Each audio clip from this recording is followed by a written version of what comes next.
थे कि आज इंडिया का एक बेस्ट टीचर जो लोगों को इंग्लिश पढ़ाता है, जिससे 50 कंट्री से ज़्यादा लोग इंग्लिश सीख रहे हैं, वहाँ पर वो उसको ना इंग्लिश की वजह से जॉब नहीं मिल रही थी। मैं गांव का वो बच्चा था जो हमेशा सपने देखता था। जब हवाई जहाज़ आसमान में उड़ता था तो हमेशा सोचते थे कि काश हम भी उसमें कभी बैठे, क्योंकि हम तभी सपने देखते हैं जब वो सपने हमारी लाइफ में रियल में होते नहीं हैं। क्या पॉसिबल ही नहीं है ना, क्योंकि अपने पापा किसान हैं, गरीब किसान हैं, मजदूरी करते हैं, संभव ही नहीं है हमारे लिए। एक मोटरसाइकिल पे बैठ जाना एक बहुत बड़ी बात होती है। इंग्लिश जो है वो हमारी मदर टंग नहीं है, तभी तो हम सीख रहे हैं। तो अगर इंग्लिश हमारी मदर टंग नहीं है, तो अगर हम ये बोले कि मेरे घर में पूरे हिंदी बोलते हैं, समाज में हिंदी बोलते हैं और मैं इंग्लिश बिना ग्रामर के सीख जाऊँ, ऐसा पॉसिबल नहीं है। हार्डली अगर कोई 2 महीने मुझसे पढ़ता है या मेरे यूट्यूब चैनल से पढ़ता है तो मैं 2 महीने में उन्हें इंग्लिश सिखा सकता हूँ, वो भी विद गारंटी। पहले मुझे कोई इतना सीरियस नहीं लेता था, ठीक है, एक गरीब परिवार का बच्चा है, पढ़ रहा है, ठीक कर रहा है। लेकिन जैसे ही मैंने यूट्यूब स्टार्ट किया, जो हमारे पूरे एरिया के लिए बहुत नया था, तो यूट्यूब स्टार्ट किया, वहाँ से मुझे अर्निंग आना स्टार्ट हुई और मैंने अपनी व्यवस्थाएं की, जैसे कार है, अपने रहने की जगह हैं, सारी चीज़ें मैंने व्यवस्थाएं की, तो लोगों का माइंडसेट बदला। तो ये जो लोग जो राग गाते हैं ना सर कि बेरोजगारी है, सरकार कुछ कर नहीं रही है, ऐसा नहीं हो रहा है, सर ये बहाने हैं।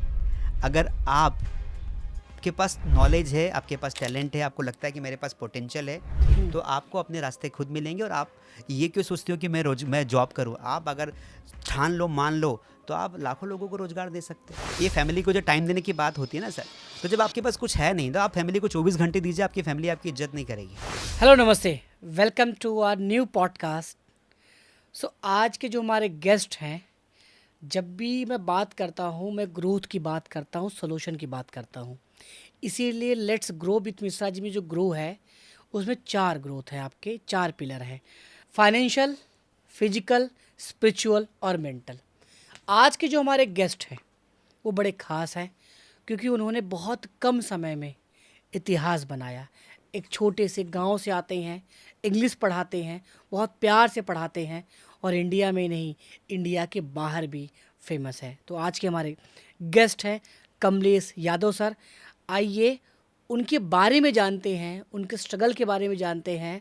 और आज वो 5 मिलियन सब्सक्राइबर के साथ एक बहुत प्यारा अच्छा यूट्यूब चैनल चलाते हैं, एकेडमी चलाते हैं मास स्टडी के नाम से। हेलो सर, नमस्ते, कैसे हैं आप? नमस्ते सर, मैं बहुत बढ़िया हूँ। और सबसे पहले thank you so much Chandan sir कि आपने इनवाइट किया। और आज मेरा एक्सपीरियंस एक्चुअली एक गांव के एक छोटे से बच्चे का एक्सपीरियंस, एक गांव के एक छोटे से बच्चे को आज यहाँ पे बुलाया और आज हम इस पॉडकास्ट के थ्रू काफ़ी कुछ एक्सप्लोर करने वाले हैं। तो थैंक यू सो मच, मज़ा आने वाला है। बिल्कुल सर। और ये हमारा भी सौभाग्य है कि हम ऐसे लेजेंड्स के साथ बात करते हैं, डिस्कस करते हैं। लेजेंड्स इसलिए कि आपके पास ऐसे बहुत मौके थे कि हालातों के सामने घुटना टेक देना और उसी गांव में लोगों की तरह रहना। लेकिन आप जिस गांव से आते हैं, रह गांव, और ये खरगोन एमपी में पड़ता है, वहाँ से आप निकल के आज 5 मिलियन सब्सक्राइबर बेस का एक यूट्यूब चैनल चला रहे हैं और जिसमें आप इंग्लिश पढ़ाते हैं बच्चों को। जी। राइट।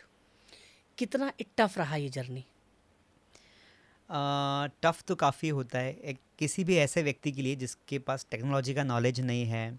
ऐसे जगह वो रहता है जहाँ पर इंटरनेट नहीं है ना, ठीक से कैमरा या मोबाइल नहीं है, वहाँ पर यूट्यूब स्टार्ट करना ये बहुत मुश्किल होता है। पर वो कहते हैं ना कि अगर आपने एक बार सोच लिया, माइंडसेट बना लिया, तो पूरा खेल ही जो है आपकी कमिटमेंट का है। तो मैंने यूट्यूब जो स्टार्ट किया वो बहुत छोटे से मोबाइल फ़ोन से किया। मेरी जो सिस्टर थी, मेरे पास तो अच्छा मोबाइल भी नहीं था, तो मेरी सिस्टर का मोबाइल मैंने लिया जो थोड़ा ठीक ठाक था। और उसका मोबाइल ज़्यादा महंगा नहीं था, 7 से 8 हज़ार का मोबाइल था। उससे मैंने अपना पहला वीडियो शूट किया और फिर वहाँ से हर चीज़ सीखी। मुझे कुछ आता नहीं था, बीइंग वेरी फ्रैंक, मैं तो इंग्लिश टीचर हूँ तो मुझे ज़्यादा टेक्नोलॉजी का ज्ञान हो ही नहीं सकता है। तो मैंने सब कुछ सीखा और थैंक यू यूट्यूब की, यूट्यूब पर सब कुछ है। आज इंसान सीखना चाहे तो घर बैठे वो अपने आप को एक सामान्य इंसान से महात्मा बुद्ध बना सकता है। डिपेंड करता है आप सीखना चाहते कि नहीं। तो बस उस मोबाइल से मैंने जर्नी स्टार्ट की और कब एक सब्सक्राइबर से 50 लाख सब्सक्राइबर्स हो गए सर, वो धीरे धीरे होते रहे और करते रहे। सो 2020 में आपने कोविड में शुरू किया जी। और 4 सालों में सो इंग्लिश ही क्यों? क्यों लगा कि इंग्लिश का ही चैनल होना चाहिए? क्या उसके पीछे कोई रीज़न है? हाँ, वो उसके पीछे एक बहुत अच्छी एक रियल स्टोरी है जो मेरी लाइफ को दिखाती है। ओके। चंदन सर, क्या हुआ ना कि मैं कॉमर्स ग्रेजुएट हूँ हुँ, और मैंने अपने स्कूल में अपना अच्छा रिजल्ट रहा। 12th क्लास में मैं स्कूल का टॉपर था। उसके बाद मैंने ग्रेजुएशन किया, वहाँ भी मेरे अच्छे मार्क्स आए। और ग्रेजुएशन करने के बाद मुझे ऐसा लगा कि मेरी जॉब लग जाएगी, क्योंकि मैं गांव से था, फैमिली की ऐसी कंडीशंस नहीं थी कि अब आगे मुझे पढ़ा पाए, तो क्लियर हुँ, था कि अपने को अब काम के साथ पढ़ाई करनी है। हुँ, तो जब मैं अपनी मार्कशीट लेकर, जिसमें मार्क्स लिखे हुए थे, एक अच्छे मार्क्स थे, उनको लेकर जब मैं लोगों के दरवाजे पर गया, यानी कि कंपनीज़ गया, तो उन्होंने मुझसे पहला क्वेश्चन पूछा, introduce your self in English. और मैंने पूछा कि क्या? उन्होंने कहा भाई अपना परिचय दो। तो मैंने बताना स्टार्ट किया कि मेरा नाम ये है। उन्होंने मुझे वही रोक दिया कि आपका नाम नहीं, इंग्लिश बोलिए। और मैंने कहा इंग्लिश तो आती नहीं है। बोले क्यों नहीं आती इंग्लिश? मैंने कहा मैं कक्षा पहली से लगाकर 12th तक मैंने हिंदी में पढ़ाई की। उसके बाद मैंने ग्रेजुएशन भी जो है हिंदी मीडियम से किया है, तो हुँ, मुझे इंग्लिश नहीं आती, गांव का हूँ मैं। हुँ, बोले नहीं, इंग्लिश तो बोलना पड़ेगा। अगर आपको यहाँ इंग्लिश नहीं आ रही तो आप क्लाइंट्स के साथ कैसे डील करेंगे, हमारे कस्टमर के साथ कैसे डील करेंगे? तो उन्होंने मुझे जॉब नहीं दी। और ऐसा एक बार नहीं हुआ, जहाँ भी मैं गया, इवन दो मैं लास्ट में कॉल सेंटर्स पर गया, तो वहाँ पर भी मुझे एक पेज दिया गया इंग्लिश का कि आप इसको हुँ, ट्रांसलेट कर दीजिए, हम आपको जॉब दे देंगे। जॉब कितने की? 6,000 रुपये की। और अनफॉर्चुनेटली मैं वो भी ट्रांसलेट नहीं कर पाया, क्योंकि ये सत्य बात है कि आज इंडिया का एक बेस्ट टीचर जो लोगों को इंग्लिश पढ़ाता है, जिससे 50 कंट्रीज से ज़्यादा लोग इंग्लिश सीख रहे हैं, वहाँ पर वो उसको ना इंग्लिश की वजह से जॉब नहीं मिल रही थी। तो मुझे ऐसा लगा कि यार मैंने इतने सारे मैं मार्क्स लाया, मैंने कोचिंग की, कॉलेज किया, अच्छी एक मार्कशीट बनाई कि अच्छी जॉब मिलेगी, लेकिन मुझे कोई 5,000 की जॉब नहीं दे रहा है। मुझे एक ऐसा फील हुआ एक एट द मोमेंट कि अब जो है मुझे इंग्लिश सीखनी ही पड़ेगी, क्योंकि अगर मुझे जॉब चाहिए और अगर मुझे कॉरपोरेट में जाना है, अच्छी कंपनीज़ में काम करना है, तो मुझे इंग्लिश सीखनी पड़ेगी, कम्युनिकेशन को ठीक करना पड़ेगा। And that hit my mind. और फिर मैंने क्या किया कि इंग्लिश सीखी। और इंग्लिश सीखते सीखते मुझे ये एहसास हुआ कि मेरे जैसे, भारत एक गाँव का देश है सर, यहाँ पर हुँ, आज भी जो है मैक्सिमम जो लोग हैं गाँव में रहते हैं। तो मुझे ऐसा फील हुआ कि अगर ये प्रॉब्लम मुझे आई कि मुझे कोई जॉब नहीं दे रहा है इंग्लिश की वजह से, तो ऐसे लाखों करोड़ों लोग होंगे मेरे जैसे जो अच्छी पढ़ाई करते हैं। ऐसी कई लड़कियां हैं गांव में जो अपना बीएससी, बीए, बीकॉम कंप्लीट करती है, लेकिन उन्हें अच्छी जॉब नहीं मिलती क्योंकि इंग्लिश नहीं आती। तो फिर मुझे ऐसा फील हुआ कि इंग्लिश सीखने के बाद कि मुझे जो है अब इंग्लिश पढ़ाना चाहिए। मैं चाहता हूँ कि जैसे मुझे दिक्कत आई, ऐसे किसी भी लड़के या लड़की को, किसी भी व्यक्ति को जो हिंदी मीडियम से आता है, उसको दिक्कत ना आए। और मैंने फिर अपनी इंग्लिश टीचिंग की जर्नी शुरू की और देखते देखते यहाँ आ गए। Great sir. वैसे आप गाँव में कितने लोग इंग्लिश बोलते हैं? मेरे गांव में कोई भी इंग्लिश नहीं बोलता है सर, हार्डली 1 या 2 लोग होंगे। गाँव कैसा है सर? मैं अगर अपने गांव की बात करूँ तो अब थोड़ा ठीक है। बाकी जब मैंने यूट्यूब स्टार्ट किया, हुँ, मेरे गांव में नेटवर्क नहीं था। मेरे गांव में आवागमन के साधन भी नहीं है, क्योंकि ठीक से बसेस नहीं चलती, ऑटोज़ नहीं चलते हैं। हालत बहुत गंभीर है। पर धीरे धीरे ग्रो हो रहा है, चीज़ें सुधर रही है।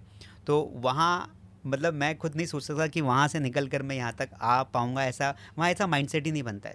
हमारे गांव की एक सोच है कि मतलब आप 10-15 हज़ार रुपये महीने की कमा लेते तो आप सफल हैं। ये इतना बड़ा ही उसको बहुत सफल मानते हैं। सो ऐसा कब आपको लगा कि या क्योंकि आप गाँव से हैं, वहाँ आपने भी ऑफ़लाइन पढ़ा होगा। सो कैसे लगा कि यार ऑनलाइन भी पढ़ाना चाहिए और लोग ही पढ़ेंगे? ये कैसे लगा, कब लगा, क्या किसी को देखा आपने? जी, जी, जी। सर एक्चुअल में मुझे लगता है ना कि गांव के जो बच्चे होते हैं उनमें हमेशा से ही ज़्यादा पोटेंशियल होता है। ठीक है। मैं गांव का वो बच्चा था जो हमेशा सपने देखता था। जब हवाई जहाज़ आसमान में उड़ता था तो हमेशा सोचते थे कि काश हम भी उसमें कभी बैठे, हुँ, क्योंकि हम तभी सपने देखते हैं जब वो सपने हमारी लाइफ में रियल में होते नहीं हैं। क्या कभी राइट। पॉसिबल ही नहीं है ना, क्योंकि हुँ, अपने पापा किसान हैं, गरीब किसान हैं, मजदूरी करते हैं, संभव ही नहीं है हमारे लिए। एक मोटरसाइकिल पे बैठ जाना एक बहुत बड़ी बात होती।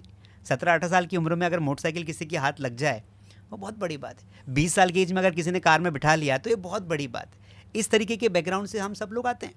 लेकिन अगर मैं ऑनलाइन की बात करूँ तो मैं बचपन से ही मतलब बहुत ज़्यादा विजनरी था कि मुझे लगता था कि लाइफ में कुछ करना है, कुछ अच्छा होगा। तो मैं यूट्यूब को देखता था जब से यूट्यूब आया था। तो यूट्यूब को देखने के साथ साथ मैं देखता था कि लोग यूट्यूब पे पढ़ा रहे हैं, है ना, कुछ सिखा रहे हैं, नॉलेज मिल रहा है। तो जब कोरोना का फर्स्ट वेव आया तो उसके बाद मैं जो है उसके पहले, कोरोना के पहले मैं जॉब कर रहा था, मैं इंग्लिश टीचर बन चुका था और स्कूल में पढ़ा रहा था। अब कोरोना वेव आया तो उस समय मैं क्या करूँ, सबके पास कुछ नहीं करने का था, घर में बैठे हैं, गाँव में बैठे हैं, कुछ हालात बहुत ख़राब है। तो मेरा मन करा कि मैं गाँव के बच्चों को इंग्लिश पढ़ाऊँ ताकि मेरे गाँव के अपने बच्चों को फ़ायदा मिले। पर बच्चे मेरे घर नहीं आ सकते थे क्योंकि कोरोना चल रहा है, मैं उनके घर नहीं जा सकता था। So that's why I thought कि कोई ऐसा कोई तरीका हो सकता है जिससे मैं पढ़ा पाऊँ और वो पढ़ सके और उन्हें भी कम्युनिकेशन इम्प्रूव करने का मौका मिले। ओके। तो फिर मैंने सोचा कि एक काम करते हैं, यूट्यूब स्टार्ट करते हैं। और यूट्यूब को मैंने समझा और मोबाइल फ़ोन से मैंने वीडियोस बनाना स्टार्ट किया। मैं 5-5, 10-10 मिनट के यूट्यूब वीडियोस बनाता था और फिर उनको डालना स्टार्ट किया और लोगों को पसंद आया। आसपास के बच्चे जो थे उनको पहली पसंद वीडियो आया। कौन सी थी जो सर्च में गई? पहली वीडियो सर मैंने 30 डेज़ का कोर्स लॉन्च किया था कि 30 दिनों में अंग्रेजी बोलना सीखे। ओके। तो उसमें मैं 30 मिनट का वीडियो बनाता था हम्म। रोज़। और मज़े की बात आपको बताऊँ मैं कि वो 30 मिनट के वीडियो को शूट करने के, मोबाइल से शूट करना है ना, मेमोरीज़ भी नहीं होती थी, आधा घंटा बहुत बड़ी बात है। उस 30 मिनट के वीडियो को आपको शूट करना है। मैं शूट करता था और गांव में रहता था, तो गांव में ना ऊपर चद्दर थे, चद्दर जिनको बोलते हैं, और पसीना बहुत आता था। तो जब मैं वीडियो शूट करता था तो वीडियो का बटन दबा के आया, फिर वीडियो शूट कर रहा हूँ, वो 30 मिनट्स में ख़त्म होते होते मैं पूरा पसीने से नहा लेता था, पूरा नहा लेता था। उस 30 मिनट के वीडियो को कंप्लीट करने के बाद फिर उसको एडिटिंग करता था और खुद ही एडिटिंग करता था। और एडिटिंग करना भी चलो ठीक है, पर मोबाइल में वो कन्वर्ट नहीं होता था क्योंकि टेक्नोलॉजी का ज्ञान नहीं था। अच्छा चलो कन्वर्ट भी हो गया 4 घंटे में, सर उसको मैं 8-8 घंटे तक छत पे बैठ के, मतलब अपना चद्दर पे बैठ के, या गांव के पास एक छोटा सा पहाड़ है ना, वहाँ बैठ के कभी पेड़ पे चढ़ के उसको बहुत देर तक अपलोड करता था। कई बार तो मोबाइल छोड़ के आता था कि मोबाइल अब अपलोड हो रहा है, ये अच्छा। नेटवर्क ही नहीं था। नीचे तो नेटवर्क मिलता ही नहीं। आज भी मेरे घर जाएंगे ना तो नीचे से आप फ़ोन पे बात नहीं कर सकते, आपको ऊपर जाना पड़ेगा या गांव के बाहर जाना पड़ेगा। सो यानी सफलता यूं ही नहीं मिलती और लोगों को उस सफलता को नहीं देखना चाहिए, वो सफल कैसे हुआ है। जैसे ये सारे आपके फुटप्रिंट्स हैं या ब्लूप्रिंट्स हैं। सो आज जो कमलेश सर बेबाकी से इंग्लिश बोलते हैं, सिखाते हैं, ये ग्रेजुएशन तक तो इनको खुद इंग्लिश नहीं पता था। हाँ। तो कमलेश सर कैसे इंग्लिश सीखे, कहाँ सीखे?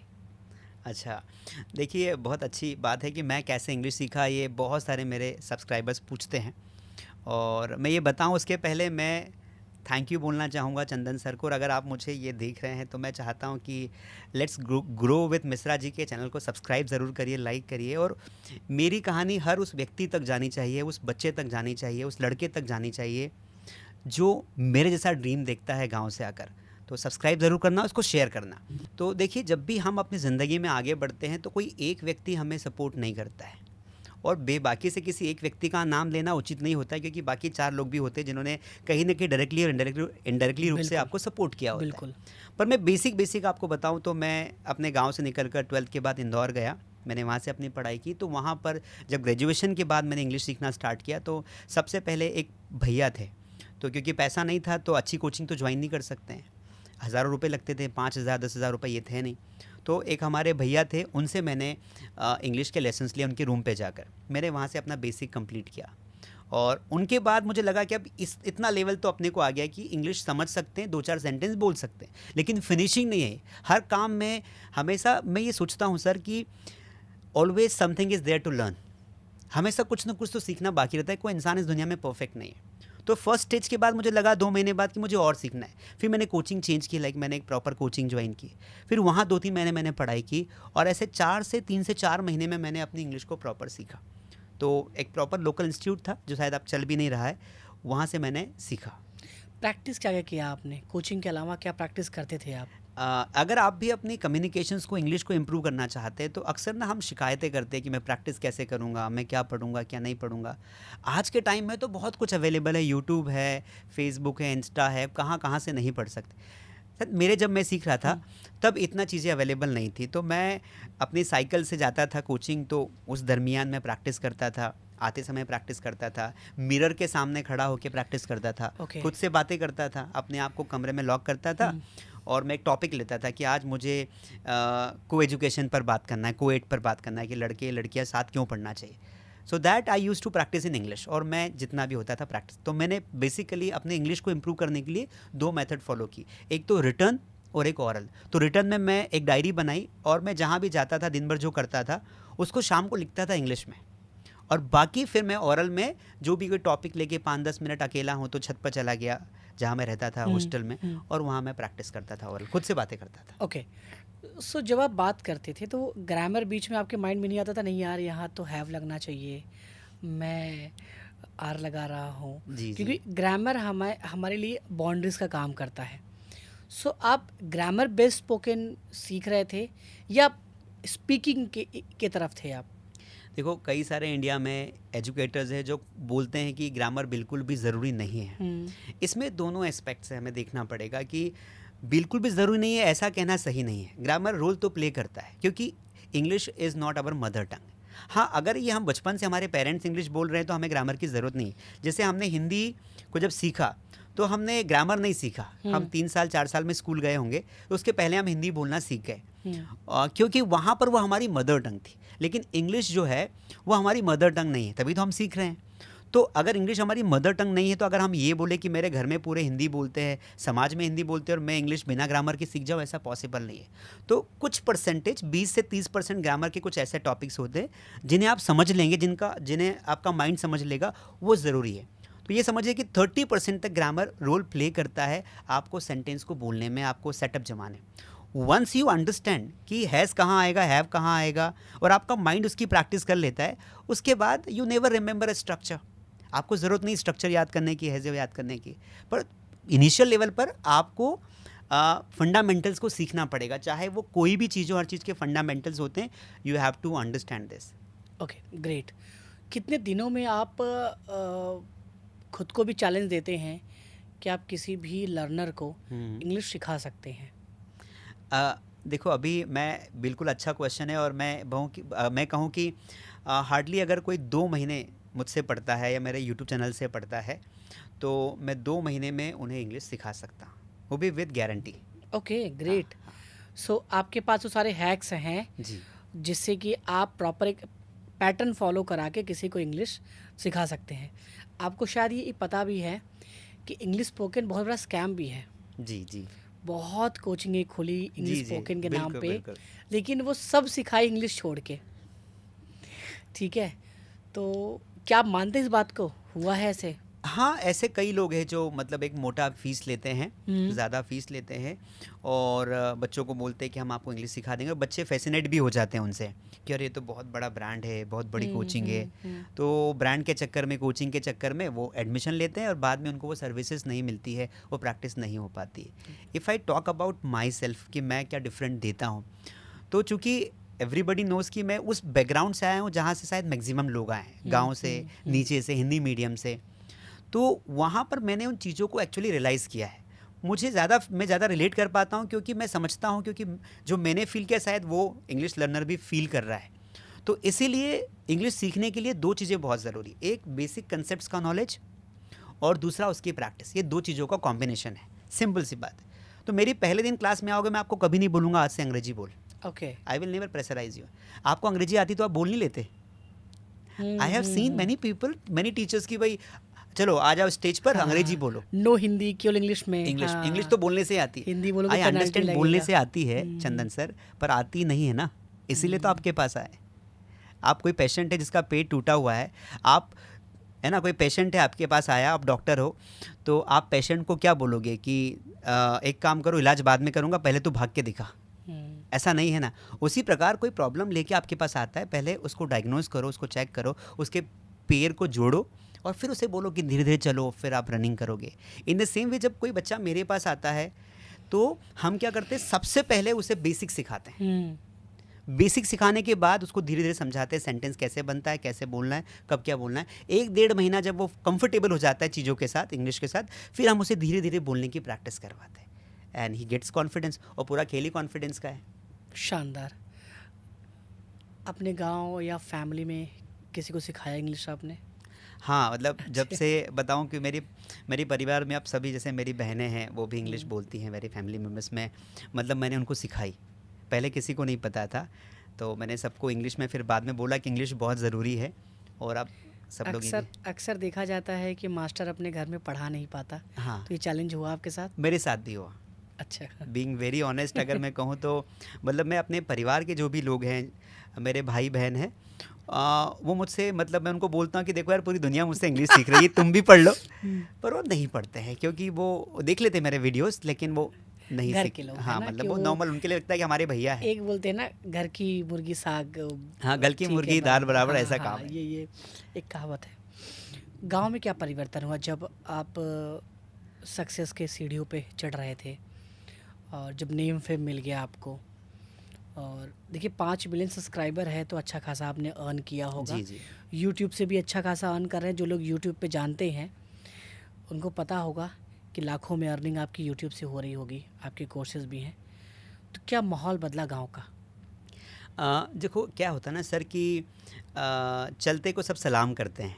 तो सिंपल सी बात है कि अगर आपका चलन है, अगर आप मार्केट में हैं, आप दमदार हैं, आपके पास पैसा है, तो आपको लोग सलाम करेंगे, नहीं तो फिर आप कितने भी बुद्धिमान हैं, आपको कोई सलाम नहीं करने वाला है। हुँ, तो इसीलिए पहले का अगर मैं माहौल देखूँ तो पहले मुझे कोई इतना सीरियस नहीं लेता था। ठीक है, एक गरीब परिवार का बच्चा है, पढ़ रहा है, ठीक कर रहा है।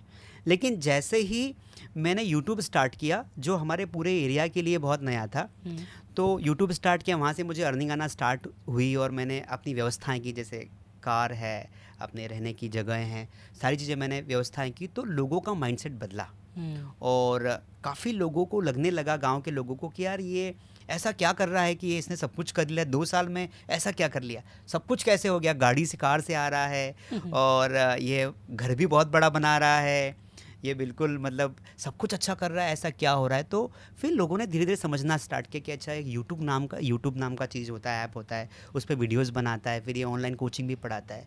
तो गांव के लोग अब धीरे धीरे समझने लगे हैं कि एक वर्चुअल वर्ल्ड है जहां से पैसा आ सकता है। नौकरी करने के लिए आपको सिर्फ घर से बाहर ही नहीं जाना होता है, आप घर बैठे भी अपने मोबाइल फ़ोन को यूज़ करके अपने नॉलेज को लोगों को सेल करके आप कमा सकते हैं। तो बदला है, माइंडसेट काफ़ी बदला है। शानदार। अब आप 5 मिलियन पे पहुंच गए हैं, 4 चैनल हैं आपके अलग-अलग।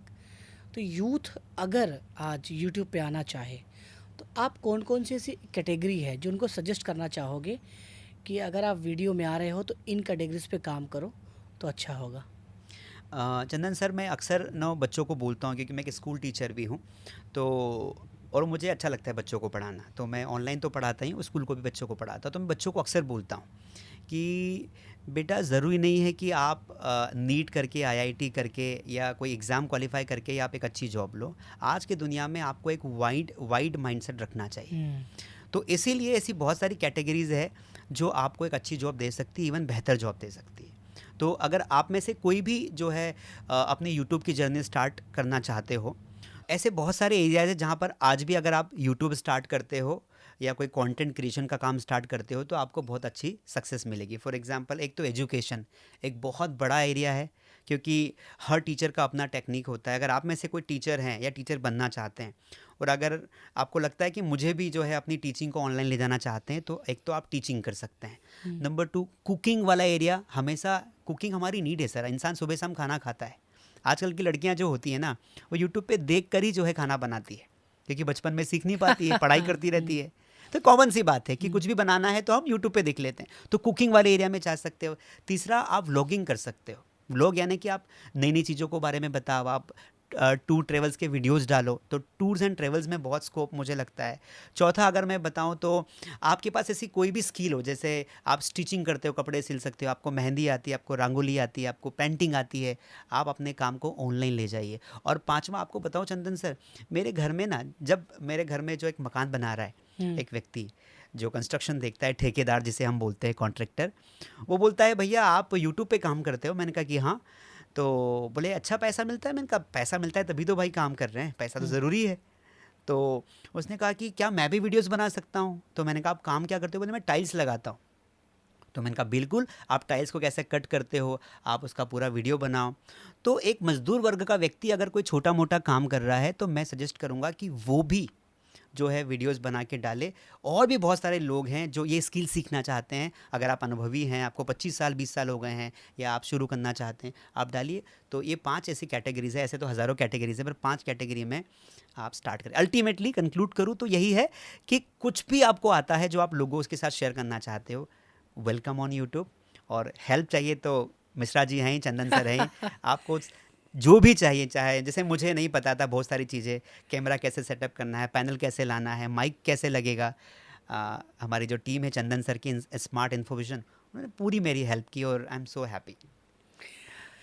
Great sir. तो आपने 5 तरीके बता दिए इनको, और वीडियो बनाने सर ये भी है कि वो बिज़ी रहना शुरू हो जाएंगे।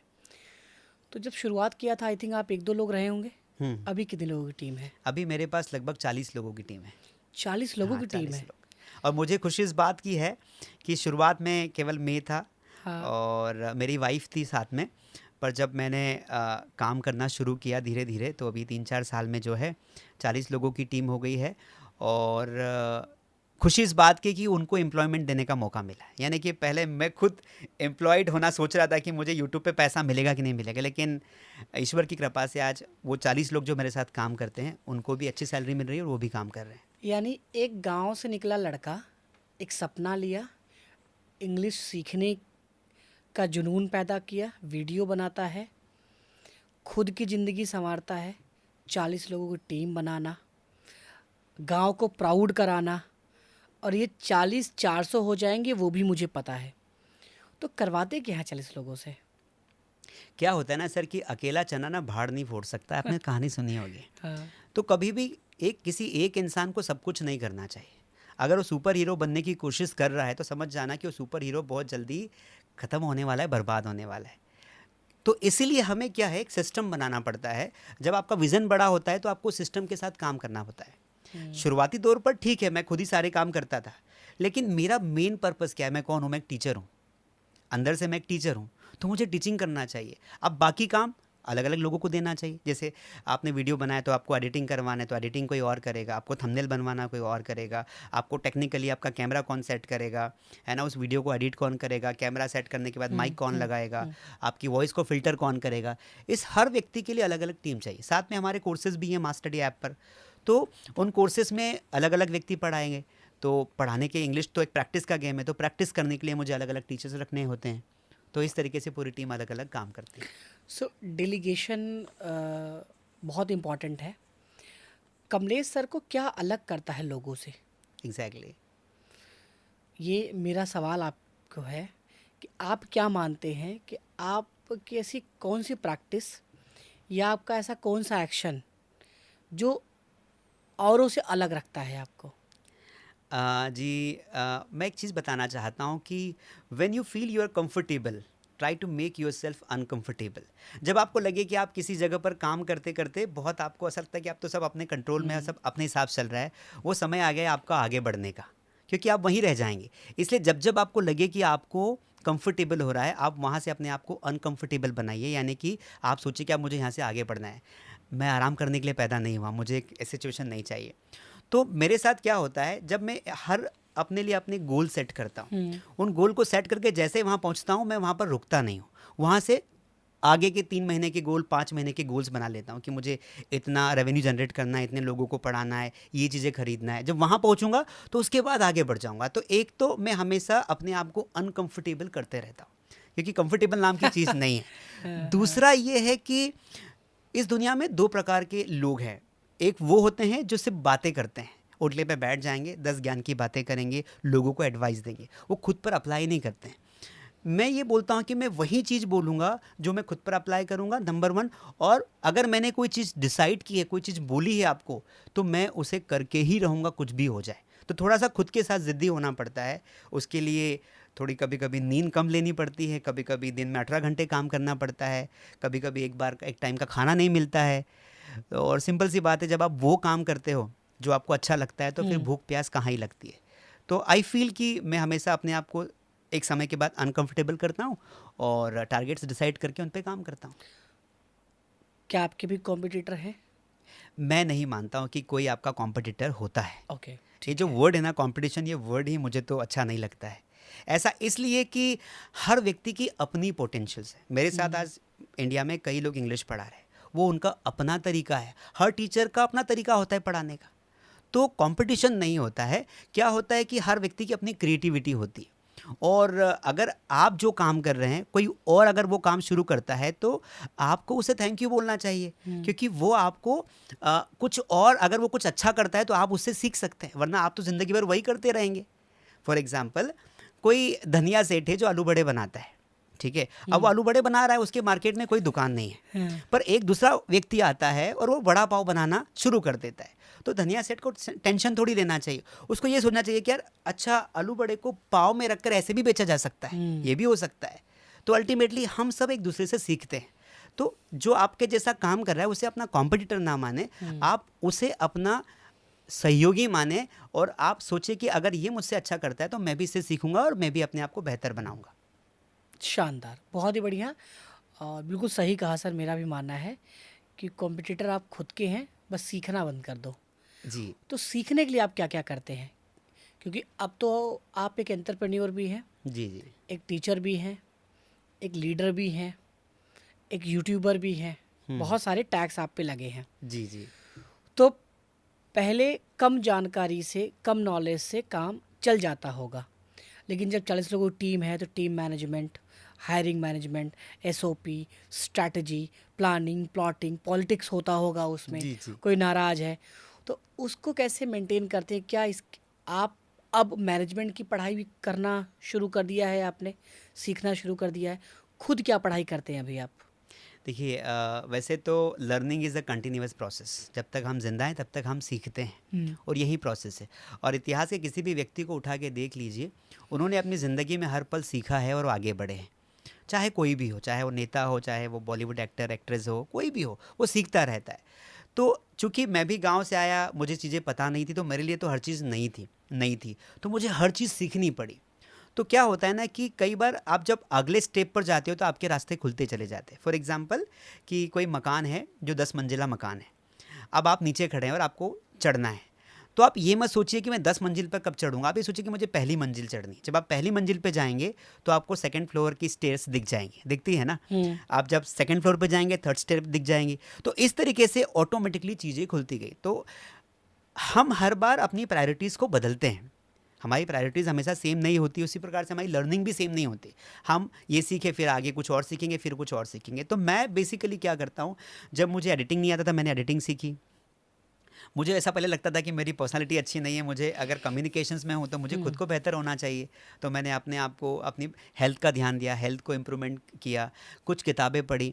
आज का जो पूरा मैनेजमेंट होता है, मुझे मोस्टली जो हेल्प करता है वो हेल्प करता है तो यूट्यूब और गूगल, ये दोनों मुझे बहुत हेल्प करते हैं, क्योंकि मैं हर किसी से पर्सनली नहीं मिल सकता। दूसरा, कुछ ऐसे आज के टाइम में सॉफ्टवेयर्स आ गए, ऐसे ऐप्स आ गए जिनकी मदद से आप अपने काम को बांट सकते हैं और एआई आपका काम और आसान कर देता है। यानी कि टेक्नोलॉजी की मैं हेल्प लेता हूँ बहुत ज़्यादा, ताकि मेरे काम मुझे खुद ना करने पड़े, टेक्नोलॉजी कर दे। तीसरा, किताबें मैं आज भी पढ़ता हूँ, बुक्स मैं आज भी पढ़ता हूँ। चौथा, मैं लोगों से मिलता हूँ, जैसे मैं आज आपसे मिलने आया, यहाँ पे नोएडा में आपका ऑफिस है, तो मैं आई कीप मीटिंग पीपल, मुझे लोगों से मिलना, उनसे बात करना अच्छा लगता है। और मैं सबको एक एडवाइस दूंगा कि अगर ज़िंदगी में आगे बढ़ना है, आपको कुछ बड़ा करना है, तो पहले घर से बाहर निकलो और फिर लोगों को मिलो, अपने से बेहतर लोगों को मिलो। आपको पता चलेगा कि दुनिया बहुत बड़ी है और बहुत ज़्यादा पोटेंशियल है। तो ये जो लोग जो राग गाते हैं ना सर कि बेरोजगारी है, सरकार कुछ कर नहीं रही है, ऐसा नहीं हो रहा है, सर ये बहाने हैं। अगर आप के पास नॉलेज है, आपके पास टैलेंट है, आपको लगता है कि मेरे पास पोटेंशियल है, तो आपको अपने रास्ते खुद मिलेंगे। और आप ये क्यों सोचते हो कि मैं जॉब करूँ? आप अगर ठान लो, मान लो, तो आप लाखों लोगों को रोजगार दे सकते हो।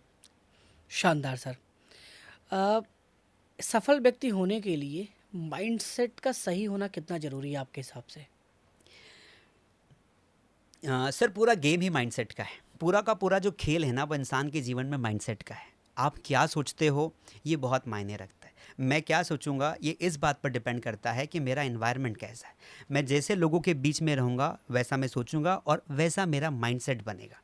तो इसीलिए बड़े बुजुर्ग कहते हैं कि 4 लोगों के, अच्छे लोगों के बीच में बैठोगे तो अच्छे विचार आएंगे और अच्छे इंसान बनने के चांसेस बढ़ जाते हैं। इसीलिए माइंडसेट आपका अच्छा होना ज़रूरी है और साथ में आपको अपने माइंडसेट को अच्छा बनाने के लिए कुछ करना चाहिए।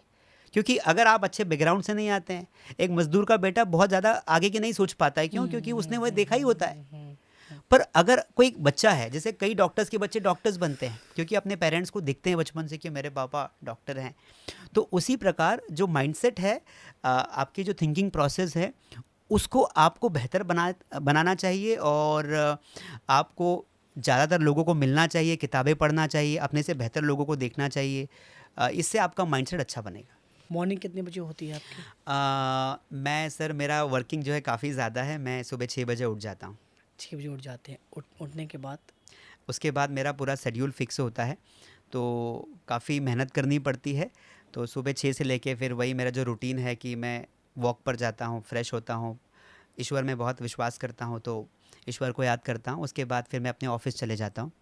ऑफ़िस में काम करता हूँ, स्कूल में भी पढ़ाता हूँ मैं, एक अच्छा, गवर्नमेंट। अच्छा, हाँ, अच्छा, ग्रेट। हाँ, तो स्कूल में पढ़ाता हूँ, तो स्कूल भी जाता हूँ, वहाँ पे बच्चों को पढ़ाता हूँ।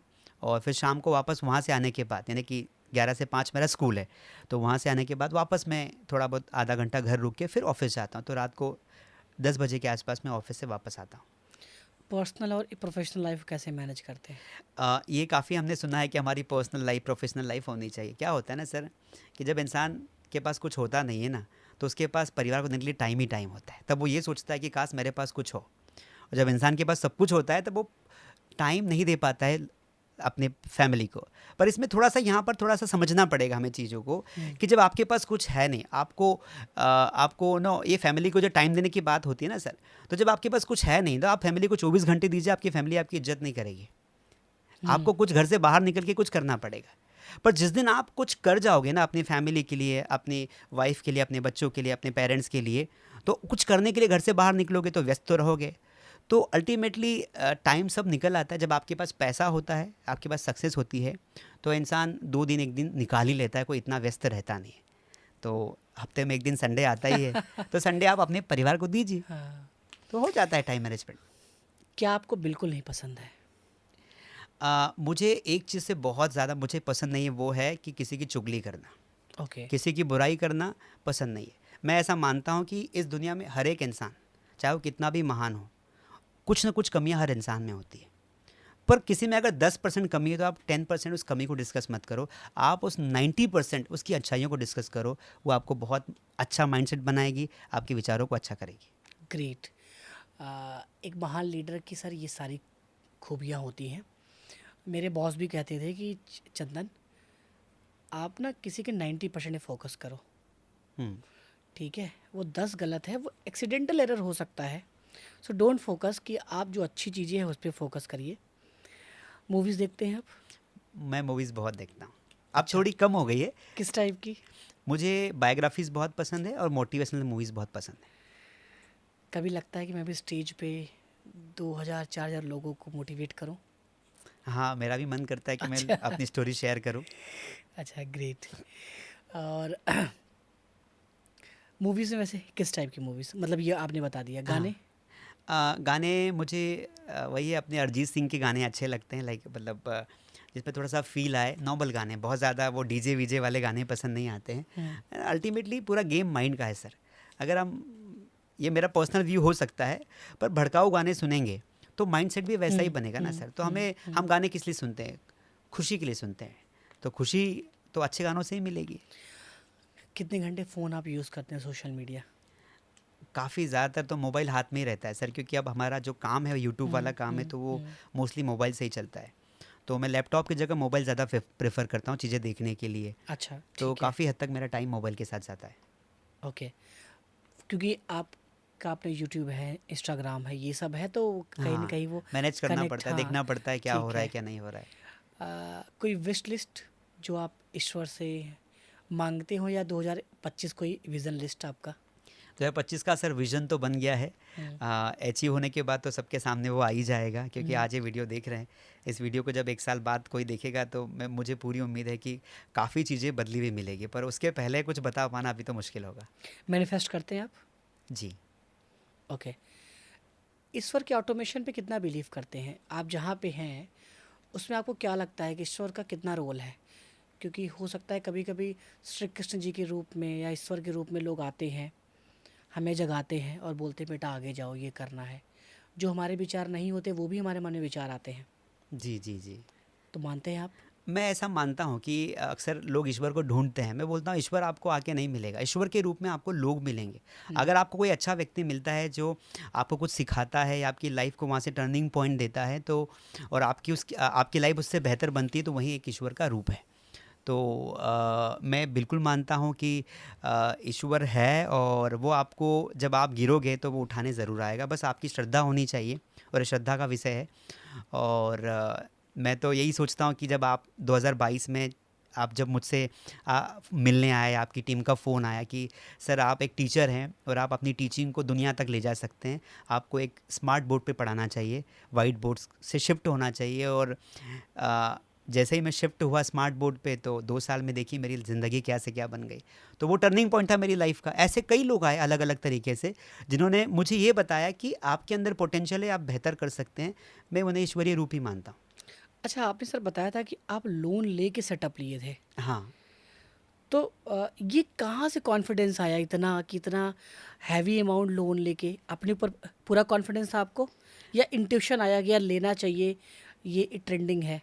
मुझे ऐसा लगता है चंदन सर कि हर इंसान को खुद को एक चांस ज़रूर देना चाहिए। ओके, ठीक क्योंकि है। चांस नहीं दे तो ज़िंदगी भर पछतावा रहता है कि काश वो मोमेंट आया था और मैंने अपने आप को एक मौका दिया होता।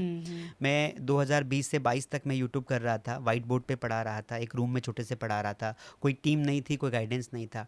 फिर आपकी टीम का कॉल आया और आपने कहा कि सर आप अपनी टीचिंग को ऑनलाइन ले जाइए, स्मार्ट बोर्ड पे पढ़ाइए। तो अब स्मार्ट बोर्ड का खर्चा 5-6 लाख रुपए आता है, जो आज मेरे लिए बहुत छोटी अमाउंट है, लेकिन उस समय मेरे पास बहुत वो थी, क्योंकि यूट्यूब भी इतना पैसा नहीं देता था। तो मैंने कहा अब क्या करेंगे। मैंने अपने दोस्त को फ़ोन किया कि मुझे पैसे चाहिए। तो उन्होंने कहा तुम्हारे पास कितने? मैंने कहा जोड़ जाड़ के अगर पूरा भी इकट्ठा करूँगा सब कुछ तो 2 लाख रुपए हो पाएंगे। ये 2022 की बात कर रहे हैं? 2022 की बात है, अभी जस्ट मतलब 2 साल 2 पीछे। साल हाँ। पहले की बात है। तो 2 लाख रुपए थे। फिर मैंने अपने दोस्त को कहा कि मुझे ना पैसे चाहिए। तो उसने कहा कि यार मेरे पास तो कमी है, लेकिन थोड़ा बहुत मैं दूंगा, और थोड़ा बहुत मैं अपने दोस्त से इंटरेस्ट पे दिलवा दूंगा, मतलब आपको लोन लेना पड़ेगा। तो उसने मेरी मदद की।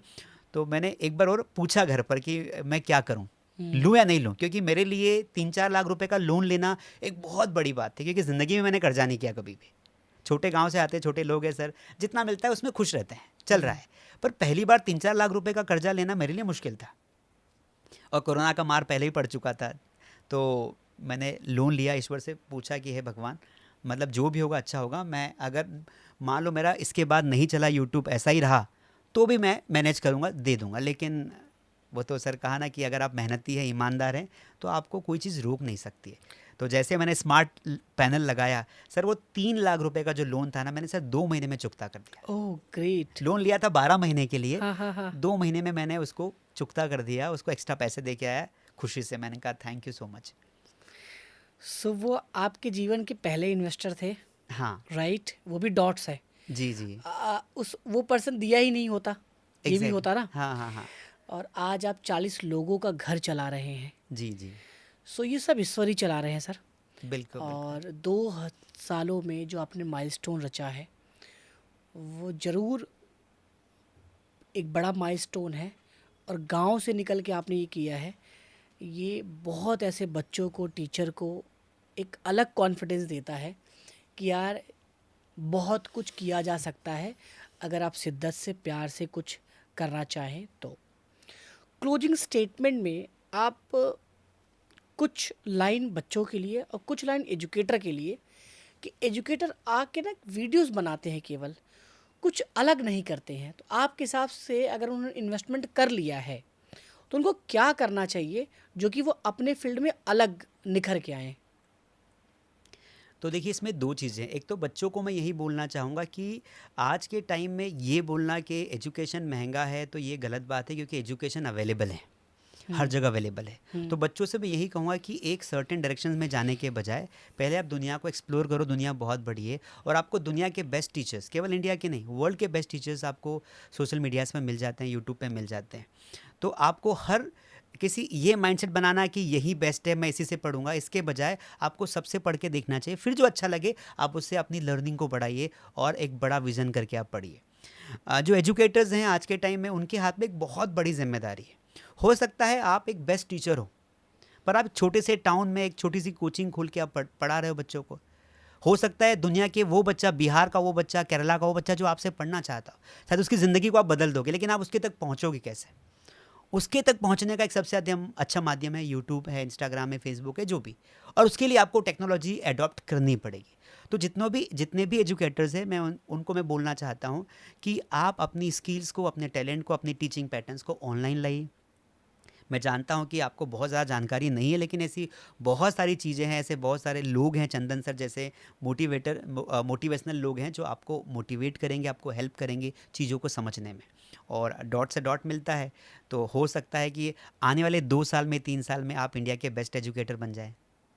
शानदार सर, आपने काफ़ी अच्छा और गोल्डन इनपुट्स दिया बच्चों के लिए भी और उनके लिए भी। सो कोशिश करेंगे हम लोग कि जो अगला पॉडकास्ट आपके साथ करें 2025 में, वो आपके विज़न कंप्लीट होने के बाद करें। जी जी बिल्कुल। ठीक है, और जोर शोर से करें।